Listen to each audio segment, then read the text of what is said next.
Serge Reynaud de la Ferrier, Los grandes mensajes. Primer mensaje, la venida del gran instructor del mundo. Tema 4, horóscopo e iniciación. Acabamos de ver la necesidad de conocer el movimiento de los astros. Es evidente que el tema celeste en una fecha determinada esquematiza una instantánea del estado del cielo, y si esta disposición instantánea desencadena algún acontecimiento, lo cual es la tesis misma de la astrología, este se desarrollará en un tiempo más o menos largo, durante el cual los astros continuarán dando vueltas, acompañando, en cierto modo, el acontecimiento desatado por su aspecto inicial. Por eso un tema debe necesariamente proveer no solamente la disposición de los astros, sino también su velocidad, su marcha en el momento considerado. Por consiguiente, ante todo hay que adquirir algunas nociones elementales sobre los movimientos planetarios. En el caso de los luminares, el Sol y la Luna, por ejemplo, las disonancias duran 2 veces más que sus armonías. Esa es la razón profunda de ese hecho bien conocido de que la vida presenta más desagrado que satisfacciones, más disturbios que euforias y que poco a poco la máquina fisiológica se destruye. La muerte acaba siempre triunfando sobre la vida. La naturaleza, esta fuerza fatal que dirige todo lo que se puede percibir, desde la brizna de hierba hasta el sol, es la misteriosa potencia contra la que el hombre está en lucha continuamente. Conocemos el zodiaco, este transportador denominado eclíptica, en que el 0 es el punto de la órbita donde se encuentra el Sol cuando comienza la primavera. Es decir, en el momento preciso del equinoccio en el que la duración de un día astronómico se divide en 2 partes, una de día y otra de noche, rigurosamente iguales. Es por eso que el año astrológico comienza el 21 de marzo, simbolizado por el grado 0 del signo del Cordero. Si abordamos el problema astrológico tan largamente, es para significar toda su importancia que es por demás muy comprensible. Naturalmente, no se trata de la astrología profana, tal como la mayoría de la gente la concibe, sino de la astrología esotérica, es decir, del sentido profundo que existe en el seno de esta ciencia. Estamos lejos de la cuestión horóscopo, lo cual se menciona tan pronto como se habla de astros. Es por eso que, en los medios científicos, se emplea un nuevo vocablo para definir la antigua ciencia de los sabios. El término un poco anticuado de astrología ha cedido su lugar al de cosmobiología. El misterio del zodiaco es profundo, pero su enseñanza es importantísima. Es la base de la iniciación. Por lo demás, es menester entender sobre la denominación empleada muy a menudo erróneamente, estar iniciado sin mayúscula, que define a la persona que acaba de adquirir cualquier conocimiento, tan válido para la mecánica como para la música, etc. Se puede estar iniciado, por ejemplo, en física y esto no implica sabiduría ni un alto grado de elevación espiritual. Hay aún el pseudoiniciado, que con el aplomo de algunos conocimientos, al tanto de ciertos arcanos, se erige en maestro, usando sus poderes reales o imaginarios con un fin de dominación, de interés o de orgullo. El verdadero iniciado es el que hace tiempo se inclina hacia los problemas más simples de la vida, meditando sobre las pequeñeces como sobre las grandezas, y ha comprendido al fin que todo en la materia no es más que ilusión, y que solamente el espíritu puede evolucionar.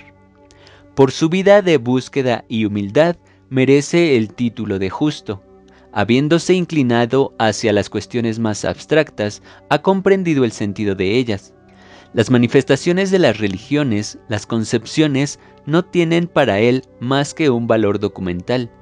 Las grandes verdades son inmutables, y habiendo alcanzado los arcanos mayores, se encuentra en posesión de poderes de los cuales no abusa y los emplea a lo sumo para alivio de su prójimo, alivio que se traduce en enseñanza, en luces que ofrece, gérmenes que deposita en el cerebro de los que dudan, a los que sufren, tanto espiritual como físicamente. Aporta, en fin, un remedio eficaz sin esperanza de beneficios, de interés cualquiera.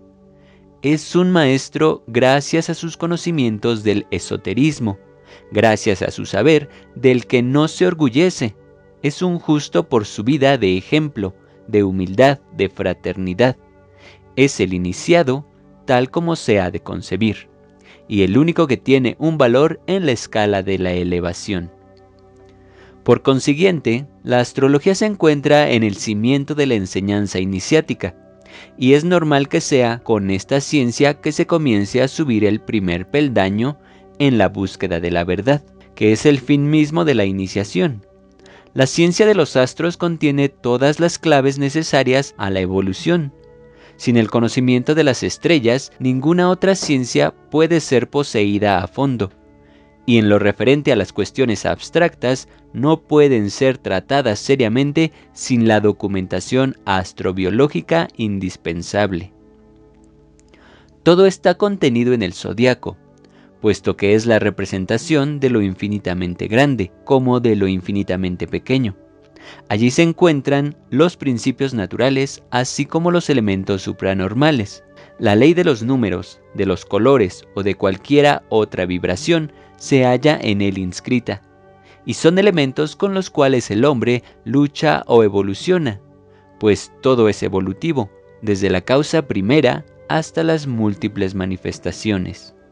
Así, los 4 elementos, fuego, aire, agua, tierra, se encuentran distribuidos en el zodiaco de una manera equitativa. Al signo del Cordero corresponde el fuego. Es el dinamismo evolutivo que va a dar la fuerza inicial, y por ello coincide con la primavera. Luego al signo del Toro corresponde el elemento tierra, que es el fin, el resultado, en tanto que el signo de los Gemelos está gobernado por el aire, que da el concurso necesario a la evolución. Y el signo del Cangrejo coincide con el elemento agua, que viene a ser obstáculo indispensable para evolucionar. Son las pruebas naturales para poner de manifiesto el triunfo. El 23 de julio, cuando el Sol entra en el signo de León, tenemos nuevamente el elemento fuego, que domina, y es el nuevo principio de la evolución de los elementos.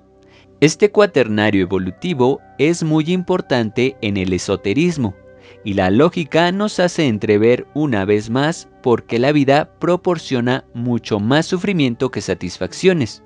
El ser embrionario permanece en gestación uterina durante 9 meses, es decir, que en el momento de su nacimiento el niño viene al mundo bajo una cuadratura, o sea, ese aspecto maléfico de 90 grados que separa 2 puntos de la eclíptica. Dicho de otra manera, el ser habiendo empleado en su formación 9 meses, o sea, el valor de 9 signos del zodiaco, en el momento del nacimiento, se encuentra con el sol de concepción que le corresponde en mal aspecto con el sol de nacimiento. Porque de los 9 signos que han sido influenciados, quedan 3 para terminar la vuelta del zodiaco. Estos 3 signos de 30 grados cada uno corresponden por consiguiente a los 90 grados maléficos anteriormente mencionados. Para comprender su maleficismo, hay que imaginar la distancia que hace que un planeta que se encuentre en un signo gobernado por el elemento fuego esté en relación con otro que se encuentre en el elemento agua, o bien que el elemento tierra se muestre en aspectación con el aire, lo que hace que el encuentro de 2 elementos contrarios constituya un maleficismo. La tierra soporta, el agua y el aire animan, y el fuego solar mueve creando todas las fuerzas físicas, y la fatalidad gobierna la marcha de todas estas fuerzas y de todos los seres. Estos elementos circulan a través de 3 reinos: los minerales, lentamente descompuestos por las raíces de los vegetales, que los asimilan y los transforman en sustancias vegetales, las que son cargadas de principios dinámicos por sus rayos solares, y que el aire atmosférico viene a animar. Los animales, a su vez, toman las sustancias vegetales que digieren y transforman en sustancias animales. Y la vida universal, idéntica para todos los seres, circula a través de todos los reinos, animando tanto a la más leve brizna como al cerebro del gran cuadrúmano. Cada uno de estos tres reinos manifiesta un centro particular del organismo terrestre. El reino mineral constituye la osamenta, el centro de digestión y de excreción. El reino vegetal constituye el centro anímico, digiriendo el mineral y purificando continuamente el aire atmosférico indispensable a todos los seres. Por fin, el reino animal, el centro intelectual en el cual evoluciona el instinto y la inteligencia a través de la penosa ascensión hacia la conciencia. Robert Flood dice: el alma de los minerales se desarrolla bajo la acción de los planetas, el alma de los vegetales bajo la acción del sol, y al desarrollarse se multiplica, pues cada grano de semilla contenida en el cáliz de las flores es una alma distinta que recubre una delgada envoltura de agua y de tierra. La analogía nos permite ver que una misma ley une la marcha de una célula y la de un órgano, que una ley idéntica dirige la marcha de un continente y la de todo el planeta concebido como un ser orgánico especial. Nuestra Tierra baña alternativamente una parte de sus hemisferios en el fluido solar. De ahí resulta el día y la noche que corresponden a una expiración y una inspiración del ser humano. En el organismo del mundo, los planetas, órganos del sistema solar, circulan en el fluido solar reparador.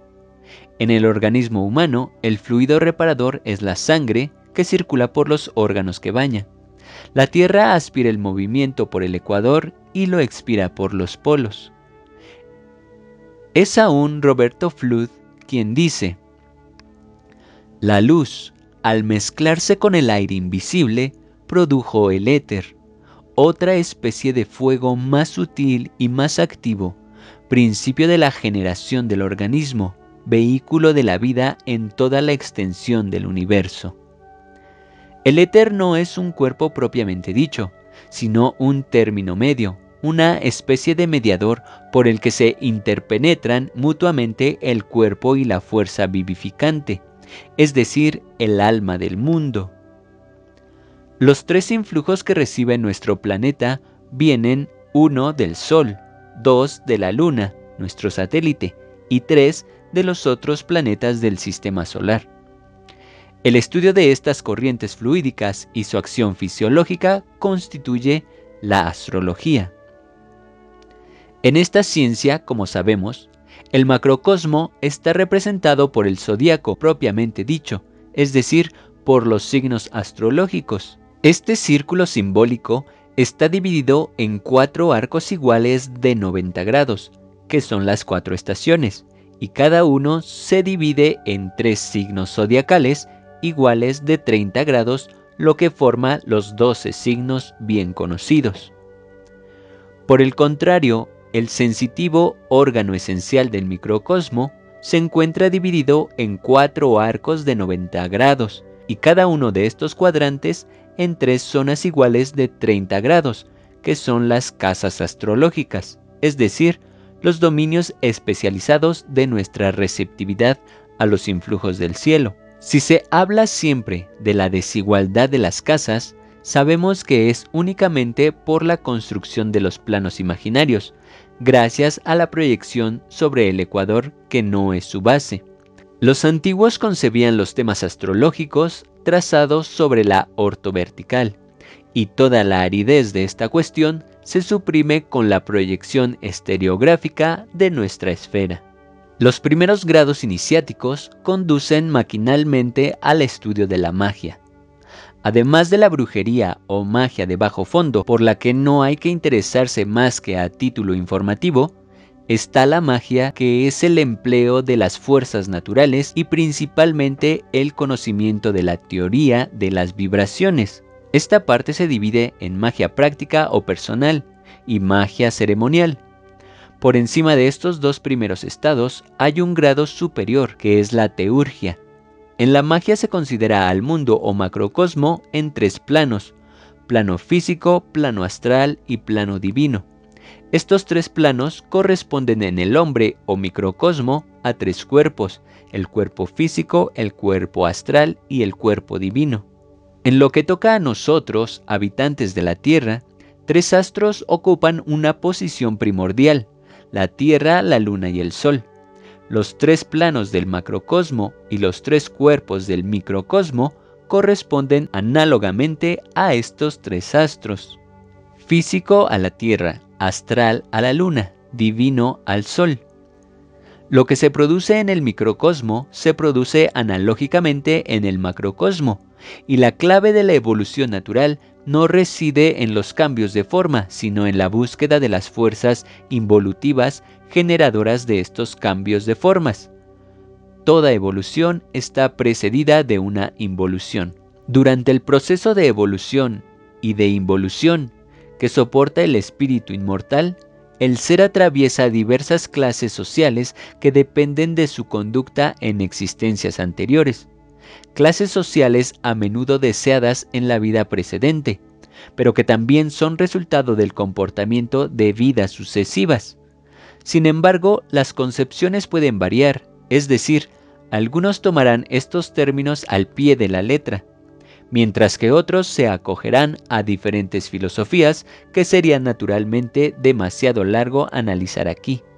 Después de haber visto la necesidad de un conocimiento astrobiológico, podemos concluir que lo que está arriba es como lo que está abajo, según el célebre axioma: todo está vinculado, lo infinitamente grande con lo infinitamente pequeño. De ahí se desprende la ley de las vibraciones únicas, ondas vibratorias del principio universal, pero con tonalidades diferentes. De esta gama de vibraciones diversas nacen las sustancias más variadas, desde la materia pasando por el espíritu hasta Dios, el mismo, ese gran fluido superior. El problema está en la limitación del conocimiento. La mayoría de la gente juzga una sustancia con sus ojos únicamente, sin poner el espíritu, porque nuestras facultades sensitivas están limitadas a lo que hace nuestro mundo, y de allí la incomprensión hacia los otros planos. Además de los 5 sentidos que tenemos fisiológicamente, hay que añadir las funciones espirituales y psíquicas, porque si no, ¿cómo concebir los misterios? Así, W. Crookes, el famoso físico inglés, definió muy bien la célebre parábola: en el principio existía el verbo, y el verbo se hizo carne. He aquí la explicación experimentalmente. Sobre un tubo de vidrio cerrado al vacío, se sopla e inmediatamente se fijan corpúsculos en las paredes interiores. El verbo, el soplo, se hizo carne, sustancia. Dicho de otra manera, las partículas atómicas separadas se reunieron en el espacio de vidrio que las limitaba. En nuestra época de la desintegración atómica, esto se torna menos misterioso. Resalta además que las preguntas más abstractas pueden ser formuladas por la ciencia con tal que el espíritu del investigador no sea estrecho. El error reside en concebir como irreal todo lo que la ciencia oficial no ha examinado todavía. Sin embargo, la lógica debería hacernos vislumbrar todas esas posibilidades. Antes del descubrimiento de la energía atómica, ya el átomo existía, y Neptuno tenía también su influencia antes del siglo XIX, y sin embargo, solo desde Le Verrier lo sabemos. Los ejemplos son así numerosos y ayudan a comprender que no hay que negar nada a priori, lo que es por otra parte anticientífico, puesto que será obligadamente necesario reconocerlo algunos años más tarde. Quedan de tal manera numerosas experiencias desconocidas, teorías establecidas por investigadores incansables, pero de lo que los cientistas no quieren reconocer la veracidad.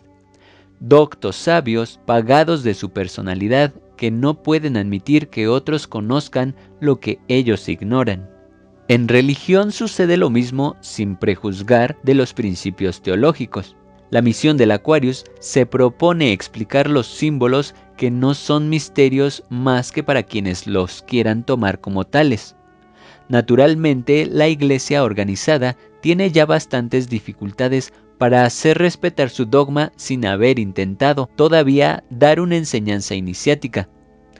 ¿Cuántos católicos hay que ignoran la potencia que se desprende de la hostia consagrada en la misa? La consumación de la comunión es para ellos solo un rito que linda casi con la superstición. Por ello es interesante el aporte de esta experiencia, realizada en el Instituto Metapsíquico de Francia. La fotografía de una hostia corriente no presentó más que un círculo blanco, en tanto que una hostia consagrada por un sacerdote estampó en la placa sensible el mismo círculo blanco, pero ornado esta vez de múltiples rayos que se desprendían, lo que viene a atestiguar como una prueba flagrante el magnetismo contenido en lo que se vería sin el acto divino, solo como un simple pedazo de pan. También pueden ser explicables los milagros, así como los actos de todos los grandes maestros, ubicuidad, levitación, rayos curadores y tantos poderes ahora conocidos y practicados aún por seres que están muy lejos de ser verdaderos instructores del mundo. Pero los dones de un Jesús son incomparables con los de un magnetizador corriente. Así sea reconocido como el más grande de la época. Evidentemente, los grandes maestros, por su verdadera sabiduría, han llegado a alcanzar frecuencia de vibraciones que llegan casi a confundirse con el gran todo. Es entonces con una leve diferencia Dios, el mismo, quien actúa, siempre por intermedio de prácticas al alcance de cualquier ser espiritualmente constituido, con tal que quiera tomarse la molestia. La divinidad, teniendo suficientes principios a su alcance, no tendría ninguna razón para recurrir a fuerzas sobrenaturales. Solo se puede calificar de supranormales los poderes que poseen ciertos misioneros espirituales que han merecido ser los intermediarios entre Dios y el mundo profano. El problema iniciático lo constituyen los conceptos mismos de las teorías llamadas ocultas y el trabajo de las sectas. El punto clave es la búsqueda de la verdad. Por consiguiente, fuere cual fuere la concepción, la hipótesis de un principio inteligente es el fundamento, y ello es todo lo que cuenta, admitir una fuerza superior.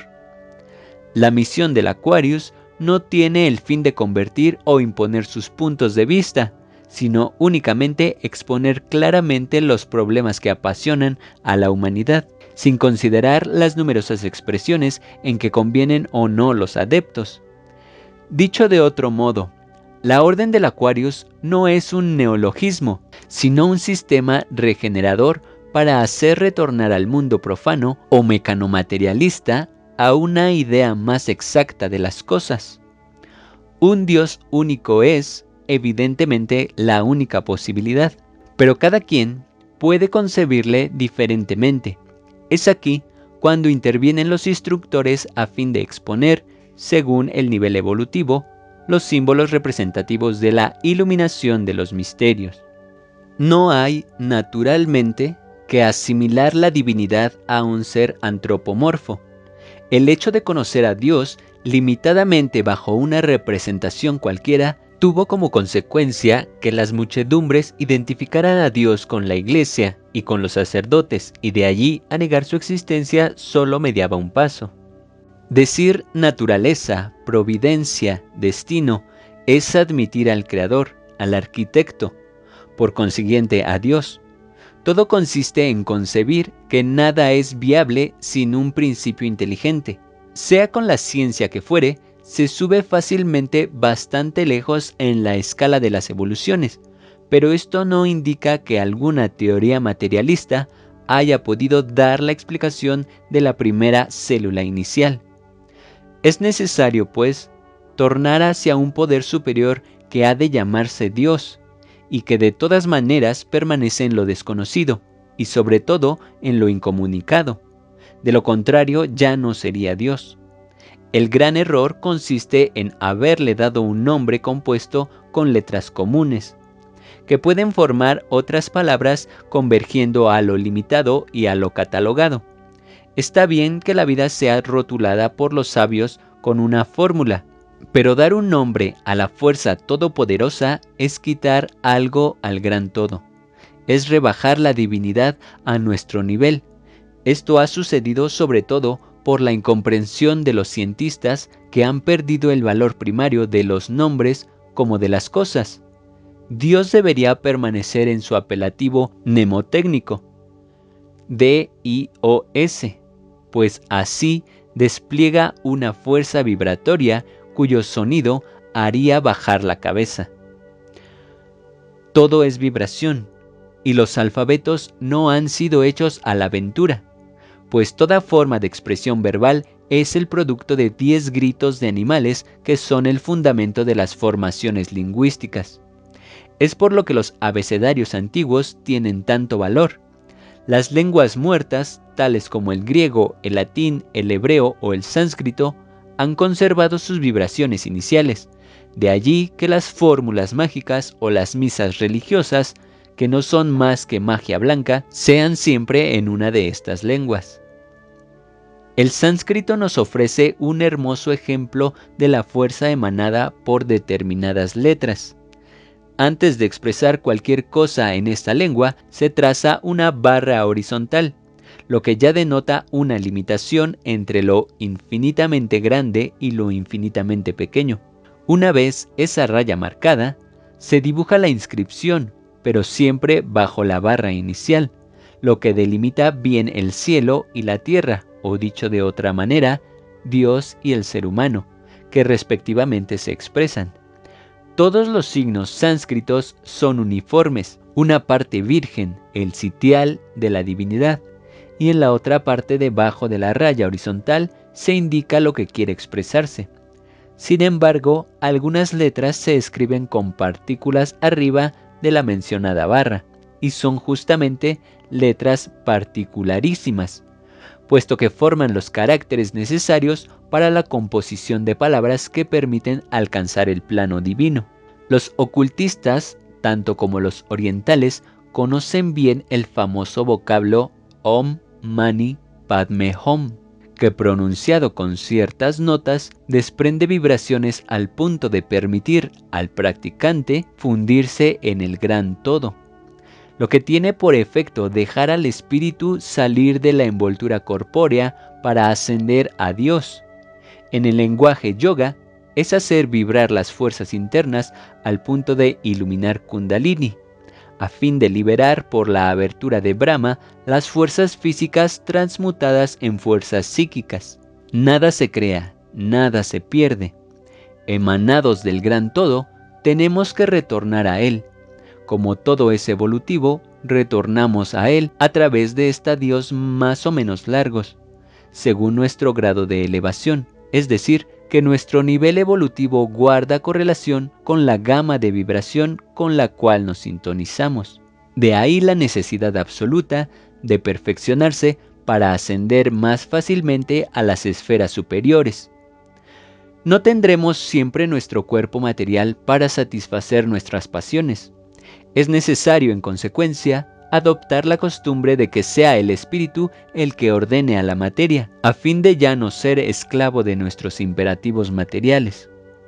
Es fácil concebir que no hay muerte sino únicamente el fin de un estado, un cambio de forma, una transformación de la sustancia. Así el agua, elemento líquido, cambia de vibraciones, se torna en gas por evaporación para coagularse enseguida por el frío de la atmósfera, y hecha nube caerá en forma de helada, escarcha o nieve, para volverse agua y continuar su ciclo. Este fenómeno es aún más objetivo en una botella que contiene aceite congelado, que al ser sometido a elevada temperatura permite ver su lenta licuefacción. De la capa grasosa se elevan burbujas que hacen pensar en el espíritu dejando el cuerpo. Por otra parte, el doble etéreo, el cuerpo astral, ha sido repetidas veces fotografiado, lo que prueba la múltiple composición del cuerpo humano. Es innecesario insistir al respecto, ya que los testimonios científicos son numerosos. Se trata pues de ponerse en estado de comunicación con Dios a fin de acelerar nuestra evolución, buscar la misma longitud de onda, la misma gama de vibraciones. Cuando se quiere captar un concierto transmitido por una estación radiofusora cualquiera, es menester buscar en el cuadrante de nuestra radio la misma longitud de onda que el de la difusora que hace la emisión. Sucede de idéntica manera en nuestras relaciones con Dios. Tenemos que volvernos aparatos receptores para recibir su influencia y debemos sobre todo perfeccionar nuestro equipo, cambiar las lámparas usadas, es decir, tomar nuevas luces, adquirir otros conocimientos, recurriendo a las fuentes religiosas y entonces reforzar las cualidades espirituales, haciendo trabajar nuestros centros psíquicos a fin de dar potencia a nuestros amplificadores. En este punto se vuelve comprensible que emitir malos pensamientos es proyectar un mal circuito en las ondas, lo que es el principio mismo de la magia negra. Así, el hecho de emitir vibraciones malsanas causa perjuicios a todo el mundo. Además, esas ondas nefastas vuelven también a su punto de partida. Es el rebote o retorno tan conocido de los brujos. Por ejemplo, en un recipiente, las ondas producidas en un líquido alcanzan los bordes con rayos invisibles, sin impedir que las vibraciones sigan más allá del recipiente, lo que equivale a decir que estas ondas trascienden nuestro mundo visible, como se observa en la metapsíquica, ciencia que utiliza las vibraciones de los diferentes planos, físico, astral y divino.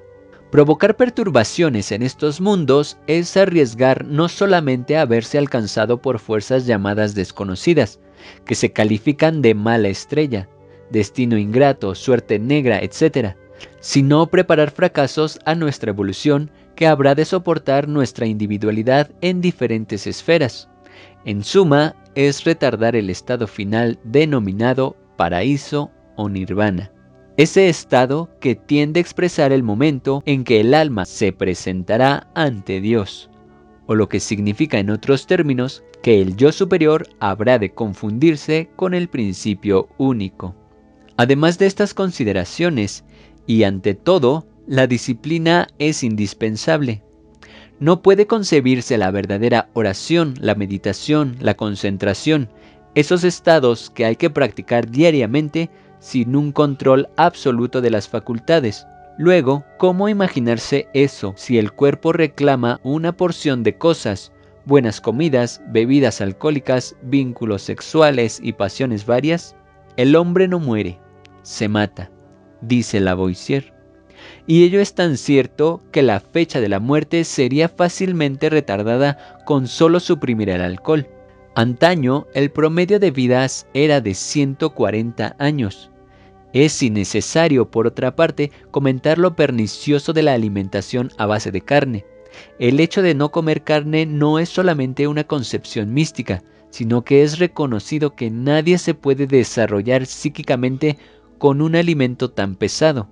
Como también hay que confesar llanamente que después de hacer lo que se llama una buena comida, es difícil poner en acción las facultades mentales. Además, el ocultista sabe perfectamente que un elemental o espíritu malo en potencia se desarrolla fácilmente, y que con el contenido de la sangre de un animal es rápidamente constituido un espíritu maléfico y vigoroso.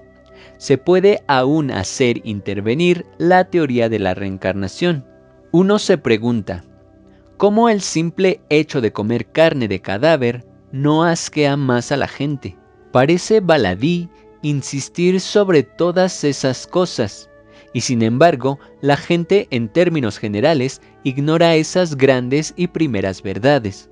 Los comentarios acerca de la necesidad de las abstinencias serían demasiado fastidiosas, pues interiormente cada quien concibe perfectamente los daños de abandonarse. Cualquiera que sea la teoría que se sustente, el perfeccionamiento es necesario, ya que hay que preparar a todas luces nuestra vida futura, sea como fuere que ésta se entrevea. Tema 5. Evolución y reencarnación.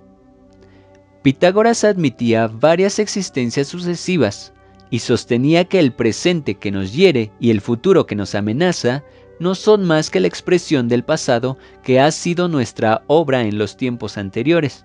En fin, los investigadores serios admiten que la fijación del espíritu en el cerebro del niño se hace generalmente como sigue. El espíritu se encarna y su asimilación se hace entre el 1º y el 7º año. Si el niño no recibe el espíritu, hay muerte. Después viene la fase de credulidad, de 7 a 14 años. Luego el niño se forma y se vuelve lo que podríamos llamar un tipo. Es la época de rebelión, que se produce entre los 14 y los 21 años. Al fin, de los 21 a los 28, el ser humano se fabrica una creencia personal. Hay, por consiguiente, 3 fases características: credulidad, rebelión y constitución de la personalidad. No creer en algo es mostrar un atraso en la evolución general. Si algunos pretenden no creer en nada, es porque han estado mucho tiempo en el estado de credulidad. Augusto Comte, el fundador de la doctrina positivista, fue tratado de loco por sus discípulos cuando se tornó creyente. Las mismas fases se han producido en Newton y en otros grandes espíritus. El hombre regresa a la creencia después del estado de negación, salvo que posea la fe innata, pero esto no entra en el cuadro del razonamiento. Negar a priori es mostrar un espíritu anticientífico, es reñir con la evolución del ser, por consiguiente con el perfeccionamiento del individuo, pero también querer inculcar a la fuerza los principios a alguien. Es abusar del poder y privar a la persona de su libre arbitrio. Hay que exponer las concepciones de una manera objetiva, como un verdadero maestro debe hacerlo. El justo pone el dedo sobre la verdad que se impone sin analizar el cerebro de quien sea, pues cada cual tiene su nivel intelectual como espiritual. Nunca se le ocurre a uno explicar los misterios de la concepción generadora ante un niño de 7 años. Su cerebro no resistiría, pues es inútil que se ensaye forzar al cerebro que no puede asimilar la idea psíquica, ya que no está suficientemente evolucionado. A una persona que se ha quedado mucho tiempo en la oscuridad no se le puede poner delante una luz muy viva. Es importante recordar que la idea comienza por germinar. Después el niño cree todo lo que se le dice, enseguida crea su personalidad. El hombre, que generalmente vive 10 veces 7 años, evoluciona en cada periodo septenario, y estos periodos están a nuestra disposición para modificar nuestro destino. Se entiende desde el punto de vista eterno. Omne vivum ex ovo. Ninguna vida sin vida precedente. Tal es la conclusión que el sabio Florentino Redi sacó de sus experiencias. La mayor parte de los fisiólogos demuestran que todo nace de un huevo, y en su tratado Harvey parece hablar de la creación del mundo, nacido del útero de oro, como lo expresa la cosmogonía hindú. La masa del cuerpo, se lee, es al principio homogénea, aparece como una especie de gelatina seminal y es en esta que se esbozan primero, en una mezcla oscura, todas las partes del animal para después aparecer los órganos distintos. Diríase que el polluelo se crea enteramente por la palabra del obrero divino. La naturaleza es siempre una. Esta unidad se encuentra claramente expresada en los libros sagrados de la India, en los Vedas, que definen a Brahma como la inteligencia, el Dios supremo, inmaterial, invisible en todas partes, y existiendo por sí mismo, el ser por excelencia que se revela en la felicidad y la alegría es eternal, dicen los Vedas. El universo es Brahma y subsiste por él y regresa a él. Los modernos shintoístas japoneses creen en un alma universal que lo anima todo, de la que todo emana y que todo lo absorbe. Lucano hace decir más o menos la misma cosa a Catón. Júpiter es todo lo que ves, todo lo que hace vibrar tus sentidos. Es lo que el poeta norteamericano Emerson traduce por: no hay más que un solo espíritu y nosotros todos somos sus manifestaciones. Hasta Voltaire en su diccionario filosófico dijo: ¿habría dispuesto el autor de la naturaleza los instrumentos de los sentidos con un arte tan divino, habría hecho relaciones tan asombrosas entre los ojos y la luz, entre la atmósfera y los oídos, para que aún tenga necesidad de llevar a cabo su obra por medio de otra ayuda? La naturaleza obra siempre por las vías más cortas. La lentitud de procedimiento sería impotente. La multiplicidad de ayudas sería debilidad. Por consiguiente, hay que pensar que todo funciona por el mismo principio. No hay en la naturaleza más que un principio universal, eterno y activo. No pueden haber dos, pues serían iguales o diferentes. Si son diferentes, se destruyen el uno al otro. Si son iguales, es como si hubiera uno. La unidad de designio en el gran todo, infinitamente variado, anuncia un solo principio. Este principio debe obrar sobre todo ser o ya no es universal. Si obra sobre un ser, obra sobre todos los mundos. Por lo tanto, una sola idea será el inmediato efecto de una causa universal, siempre presente. En consecuencia, la materia del universo pertenece a Dios tanto como las ideas, y las ideas tanto como la materia. Decir que alguna cosa está fuera de él sería decir que hay algo fuera del gran todo. Dios es el principio universal de todas las cosas y todas existen en él y por él.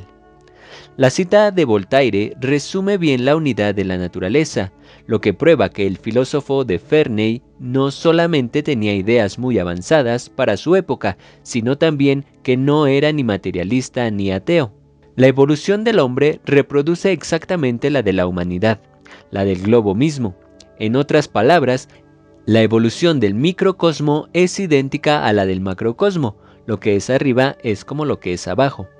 El ritmo universal se resume en germen, desarrollo, nacimiento, crecimiento, madurez, decadencia, muerte, renacimiento, etc. La ley de los contrastes viene a manifestarse en el día y la noche, el verano y el invierno, el calor y el frío, la acción y la reacción, etc. Pues todo no es más que vibraciones, nuestros conceptos son simples concordancias de relatividades.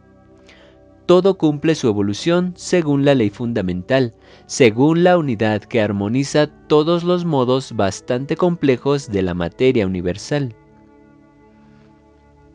Evidentemente, para los materialistas, estas observaciones parecen oscuras y misteriosas. En efecto, si en lugar de orientarse hacia el estudio de la materia, la ciencia hubiera comenzado por la consideración del espíritu, sería la materia y no el espíritu la que hubiera sido el principio del misterio. Hoy, en cambio, dudamos de quienes nos hablan del espíritu. Sin embargo, el momento ha llegado de ilustrarse un poco sobre las aplicaciones de estos principios espirituales. En efecto, el mundo pide ahora explicaciones de sus anhelos en general, y hay que reconocer que el número de adeptos a la espiritualidad aumenta cada vez más. Veamos, pues, en estos últimos años una recrudescencia hacia aspiraciones más elevadas. ¿Cuántos movimientos nuevos han tomado un vuelo considerable respondiendo a los deseos de las masas de recibir una enseñanza? Esta enseñanza, en medio de sus cambios, es sin embargo siempre útil. Ilumina los problemas vitales, pero naturalmente, según el grado iniciático, estas luces tienen tonalidades diferentes y no responden sino parcialmente a lo que esperan los adeptos. Las iglesias organizadas se respaldan en un dogma bien establecido, un ritual equitativo y una enseñanza profunda, pero muchas veces el misterio aún subsiste, lo que en realidad no puede satisfacer más que al completo iniciado, que ve esa necesidad, o al primitivo que posee la fe y no pide ninguna explicación. Las sectas, al contrario, dan una enseñanza esotérica, es decir, que la curiosidad de los adeptos es satisfecha, puesto que el sentido oculto les es revelado, pero muchas veces esto conduce a la negación de Dios o a la desviación del fin mismo de la secta, lo que ha sucedido con casi todas las asociaciones ocultistas que, creando un misticismo exagerado, han desviado el sentido verdadero, y ya no son más que prácticas automáticas, dogmas respetados sin comprender el sentido, un ritual que no existe sino como práctica maquinal. En suma, habría que conciliar las principales cualidades de cada movimiento, y es lo que acontece en todas las eras nuevas. Un maestro viene a representar la síntesis, a simbolizar hasta cierto punto las aspiraciones generales del mundo. La evolución se efectúa con lentitud y llega naturalmente después de algunos siglos a su madurez para de nuevo entrar en decadencia, cuando otra transformación de los principios se hace valer. Nos encontramos ahora en el fin del ciclo de Piscis, de acuerdo a este texto escrito en 1945. La religión ya no basta a las aspiraciones de las masas y pierde fieles a medida que estos se dirigen hacia la iniciación. Consecuentemente, es necesario que un instructor venga. Es el Cristo Rey anunciado, el Hijo del Hombre de quien hablan las Escrituras. El continente americano es el elegido para recibir al Maestre. Asia ya tuvo sus grandes instructores, en la India como punto central. África tuvo a Mahoma, y en cuanto a Jesús, representa la evolución correspondiente a Europa. En efecto, nacido en el cercano Oriente, la dominación romana reinaba allí, y por otra parte, además de los viajes a Europa para llevar la buena palabra, la Iglesia misma tuvo su sede en ese continente, y Roma es realmente un centro espiritual del mundo. Por consiguiente, siempre con la misma lógica, si los otros continentes fueron escogidos, no hay ninguna razón para que el continente americano no lo sea. Apoyándose además en otras razones, es el continente americano el que aparece como elegido según el análisis que puede hacerse astrológicamente.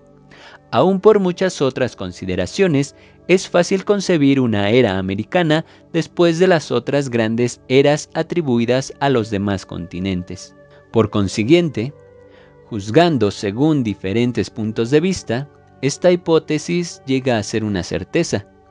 Además, ¿por qué Dios en su infinita justicia rehusaría colmar a este pueblo como lo ha hecho con otros a través de los siglos?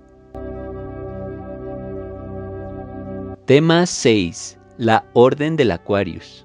Después de todas estas consideraciones, resulta una reacción normal que los hombres se decidan a desapegarse y a preparar el terreno necesario a la implantación de la nueva era.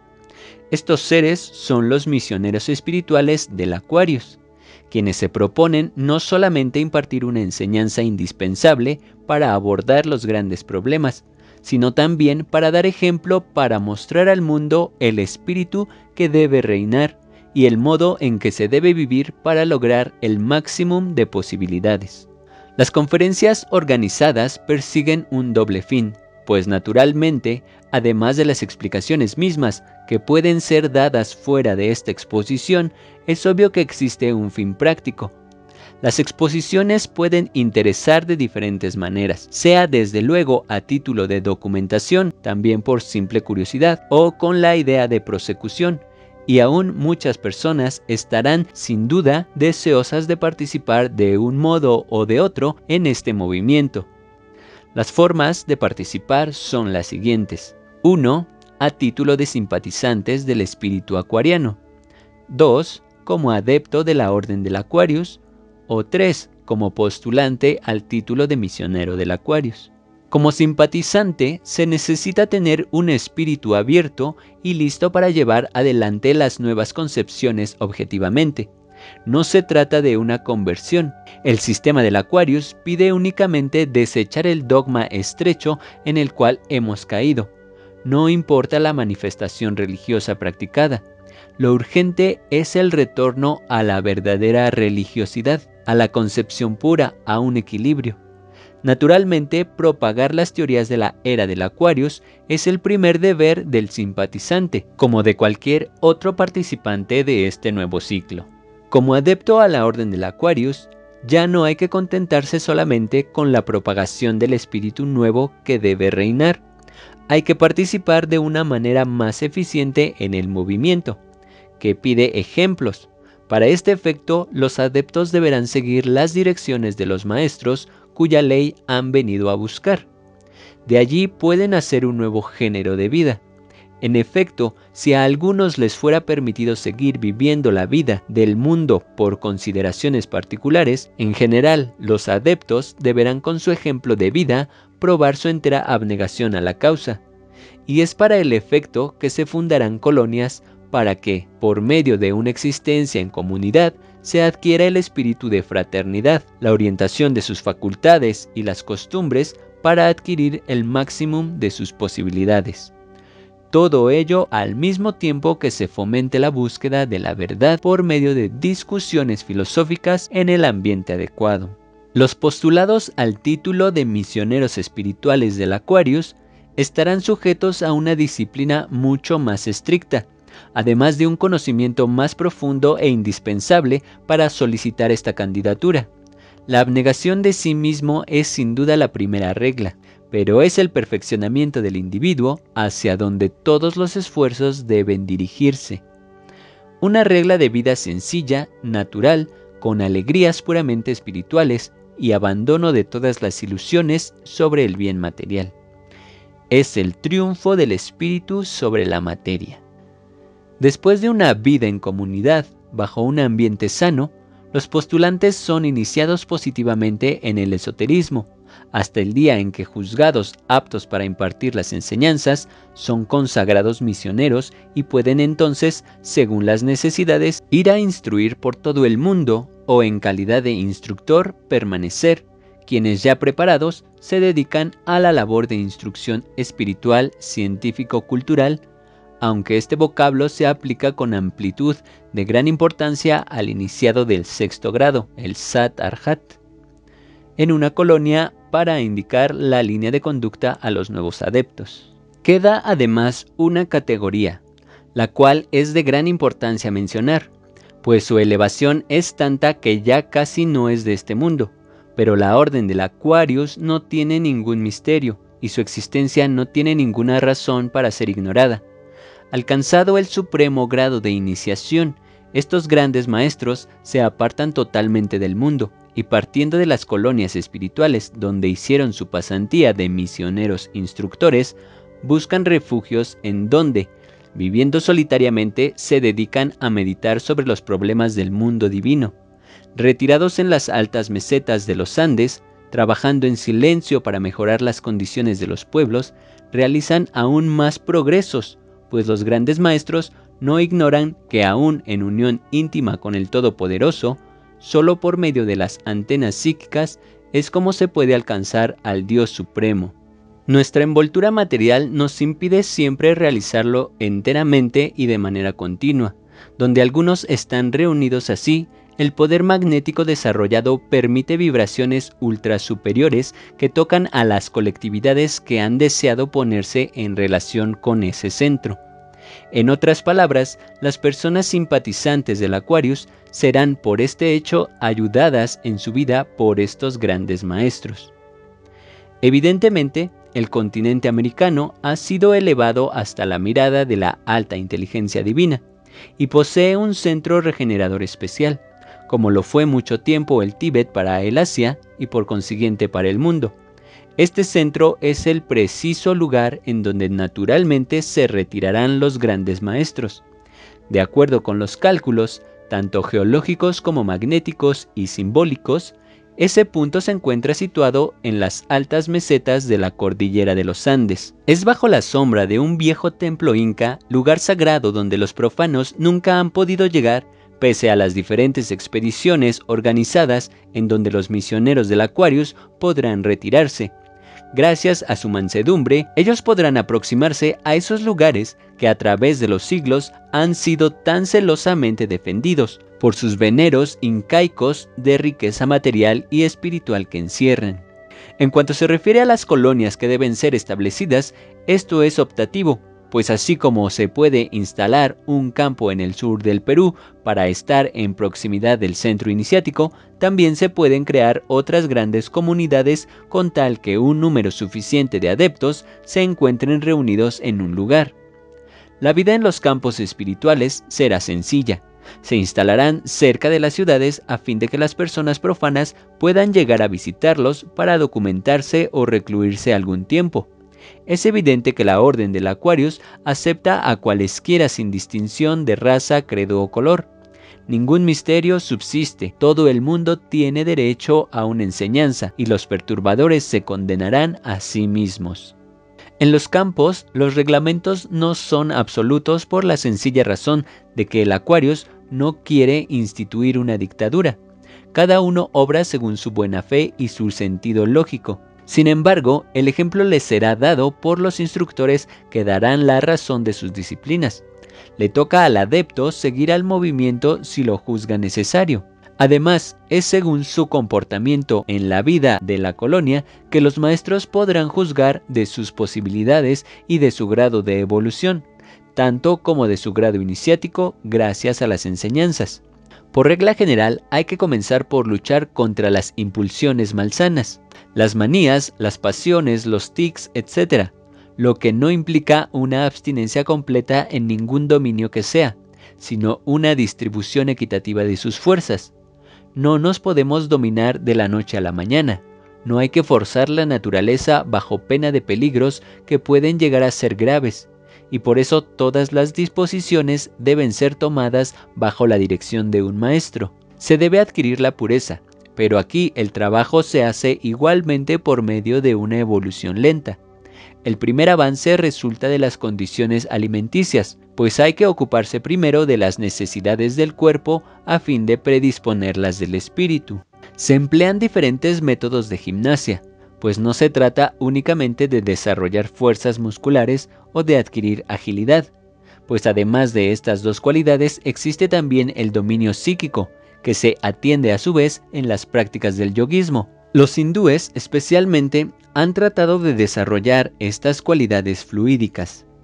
En síntesis, los adeptos no deben aspirar a convertirse en Apolos, sino únicamente tratar de conservar un equilibrio en todo. En otras palabras, una mente sana en un cuerpo sano. Siendo el cuerpo un vehículo indispensable para el espíritu, hay que cuidarlo, pero sin concederle una importancia primordial. El régimen de los maestros consiste únicamente en frutas y legumbres, pero los adeptos que todavía no son vegetarianos son adaptados a este régimen con las precauciones que se imponen. Es un hecho que las bebidas alcohólicas, las carnes, el tabaco, etc. son los enemigos temibles del organismo, y el cuerpo intoxicado deberá acostumbrarse progresivamente a su régimen. En fin, todas estas condiciones se expondrán detalladamente en el momento conveniente. La vida corriente en las colonias, además del estudio de las diferentes ciencias, filosofías o hermetismos, se divide entre la meditación y las preces. Pero no hay que confundirlas con las frases que se acostumbran todo el día.